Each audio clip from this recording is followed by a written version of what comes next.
नितेश राणेंच्या हातात गृहमंत्रीपद दिलंय का? पोलिसांवर बोलण्याचा अधिकार राणेंना कुणी दिला?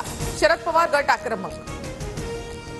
अकोल्यामध्ये नितेश राणेंच्या ताफ्याला पोलीस बॉईज संघटनेनं काळे झेंडे दाखवले. नितेश राणेंनी हिंदुत्ववादी सरकार असं म्हणत पोलिसांना धमकी दिल्याचा निषेध. रक्षाबंधनापूर्वी लाडक्या बहिणींना ओवाळणी. लाडकी बहीण योजनेमधील 1,02,00,000 लाभार्थ्यांना 17 ऑगस्टला पहिला हप्ता मिळणार. लाडकी बहीण योजनेमधील 1,35,00,000 लाभार्थ्यांची यादी तयार. उर्वरित 33,00,000 महिलांना 10 दिवसांनी हप्ता मिळणार. लाडकी बहीणसाठी विद्यार्थ्यांच्या शिष्यवृत्तीचे पैसे वळवले. सुषमा अंधारे यांचा राज्य सरकारवर आरोप. लाडकी बहीण योजनेचा अर्ज भरूनही महिलांसमोर नवा पेच. 27,00,000 महिलांचे आधार कार्ड बँकांशी लिंक नाहीत. 3 दिवसात आधार कार्ड खात्याची लिंक करण्याचं आव्हान.